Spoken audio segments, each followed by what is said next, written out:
Ya estamos en el último bloque de Pensamiento Crítico. Tenemos la presencia de Fabián Ceballos, candidato a la Asamblea Nacional Legislativa por el Distrito Centro Norte de Quito, Movimiento Compromiso Social.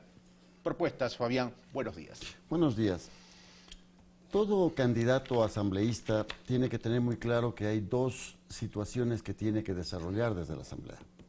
La una es obviamente legislar, y para eso tiene que llevar propuestas claras al Parlamento con la finalidad de que sean tratadas, debatidas y en lo posible aceptadas. Pero también la fiscalización. Yo creo que comenzaría por la fiscalización. Es un tema que realmente me preocupa porque penosamente la Comisión de Fiscalización de la Asamblea en estos años no ha cumplido su misión. ¿Cómo corregir a criterio suyo si eso está sucediendo?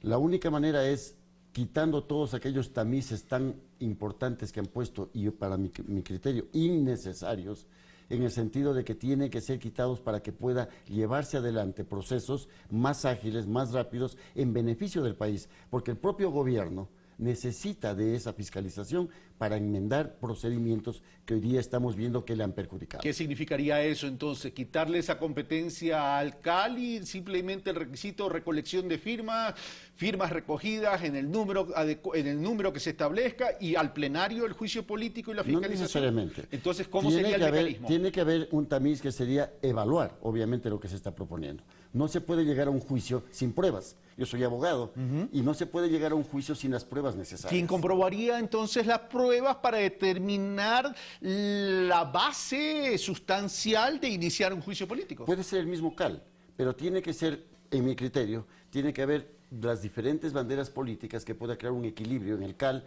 que pueda permitir de que eso se lleve a cabo con justicia, con equidad, pero también con verdad. Ahora, no necesariamente la fiscalización desde la Asamblea Nacional Legislativa va a tener un rol eficiente en la lucha contra la corrupción, o mejor dicho, no necesariamente es suficiente. Deberíamos tener algo integral. En ese sentido, y ya vamos al tema de legislación, ¿cómo legislar para ser eficiente en la fiscalización, en esa lucha contra la corrupción? Que no necesariamente el único actor es la Asamblea Nacional Legislativa. Nuestra propuesta y la propuesta de nuestro candidato presidencial es justamente endurecer ciertas penas para evitar que la corrupción siga creciendo. Hay una ley llamada Bisturí, que la ha hecho conocer suficientemente Iván Espinel, no tengo que volver a repetirla yo, pero a través de ella necesariamente lo que buscamos es que la corrupción sea enfrentada en el país con verdad, con justicia, pero también con un endurecimiento de penas que permita que eso realmente se evite en el futuro. Ya, pero una de las cosas que se ha criticado en el sentido de que se han establecido ciertas barreras para la fiscalización o para la investigación, tiene que ver con Fiscalía y Contraloría. En ese aspecto, ¿qué proponen? Bueno, en primer lugar, yo creo que tiene que buscarse elementos calificados. No estoy diciendo que el señor fiscal actual, el señor procurador actual, el señor contralor actual no tengan los méritos profesionales suficientes. Pero yo sí creo realmente que tiene que buscarse elementos que no estén tan identificados con una posición política. Yo creo que tiene que haber independencia de poderes. La esencia de la democracia es la división de los poderes del Estado y la independencia de cada uno frente a la otra.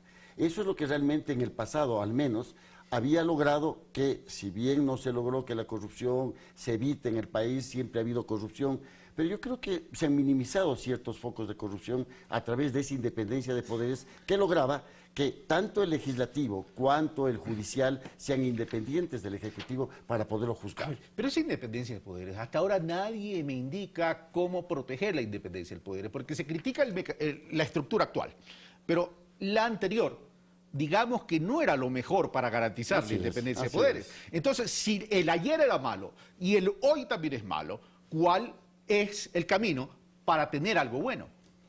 A ver. En términos de propuesta me refiero, ¿no? Sí, yo le hago una consulta. Usted sabe perfectamente quién es el presidente, en este momento, del Consejo de la Judicatura. Es una persona brillante, es una persona que yo reconozco sus méritos profesionales, yo reconozco lo que él conoce de la materia. Pero ¿cómo puede creerse una independencia de poderes? Y con esto no quiero ofender a nadie, si él fue secretario del presidente de la República. Yo creo que el origen de los nombramientos tiene que variar. Eso va a dar una transparencia en el país que permita, por lo menos, buscarse un equilibrio. A ver, pero eso significaría entonces que si yo soy amigo de fulano de tal, Deberíamos entonces establecer una ley donde los amigos no pueden utilizar... Ecuador es un país pequeño, de una u otra manera todos nos conocemos, el Ecuador viene a ser un pañuelo realmente. Si uno es guayaquileño, en Guayaquil lo conoce, si uno es quiteño, los quiteños lo conocen. Entonces, tampoco es que es cuestión de evitar que los conocidos, los amigos, los quienes han estado incorporados, puedan cumplir una función pública. El tema pasa es por la ética, por la moral y los controles. Entonces, no necesariamente por ser amigo o por haber sido secretario está actuando mal o está actuando bien. No, no digo que esté actuando mal. Lo que yo digo es que eso al menos deja un sentido de duda en la población. Bueno, yo creo que tiene que buscarse que haya un equilibrio en ese sentido, que los orígenes de los nombramientos sean realmente diferentes. Ya. Antes había una independencia, por ejemplo, la legislatura, perdón, sí, Carlos. Antes había un legislativo en el que la mayoría era ciertamente opositora al gobierno de turno. ¿Eso qué creaba? Cierto que a veces se abusaba y se llegaba hasta el odio político, pero también hay que ver que eso podía crear un equilibrio respecto a eso. Pero llegaban a los pactos, recordemos las aduanas. Siempre ha habido. Recordemos la aduana. Entonces, ¿cómo evitar eso? O sea, ¿quién los nombra? ¿Quién sería el ente nominador? Porque de acuerdo a su criterio, entonces, el Consejo de Participación Ciudadana, en el cual yo he sido muy crítico, debería desaparecer. Entonces, el tema es quién nombra a esas autoridades de control. Bueno, antes ha nombrado el legislativo. El legislativo nombraba fiscal, nombraba contralor, nombraba procurador, nombraba el Consejo Nacional Electoral, etcétera. ¿Regresar al ayer? No necesariamente. ¿Cómo los busquemos un medio. O sea, no todo lo de hoy día está mal, como tampoco todo lo de ayer fue Todavía entonces no hay un mecanismo apropiado, hay que pensar. No hay un mecanismo y hay que discutirlo. Ya, vamos a lo siguiente. Y le pregunto, es decir, usted es abogado. Para que la Fiscalía comience un tema de indagación, ¿se requiere el informe de Contraloría actualmente, sí o no? Sí. Ok. ¿Por qué no eliminar entonces ese informe de Contraloría para darle libertad a la Fiscalía que pueda iniciar algún tipo de indagación? Porque el problema es que cuando se suspende la pluma dentro del informe, entonces la Fiscalía también queda maniatada. Entonces tenemos dos entes que no están cumpliendo. Yo creo que ahí hay un enredamiento del trámite.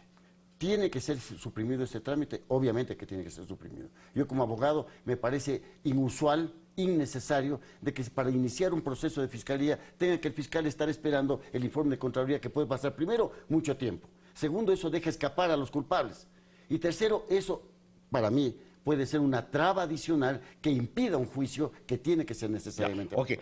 Hemos hablado en extenso de este tema. ¿Qué otra propuesta tiene Fabián Ceballos? A ver, hay un tema que me parece muy importante en el país.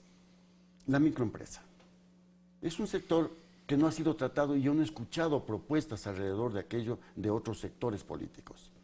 Nosotros estamos interesados, yo soy un abogado microempresarial de 25 años, conozco el sector y penosamente ningún gobierno, ninguna institución del Estado se ha preocupado antes de tratar una ley para la microempresa.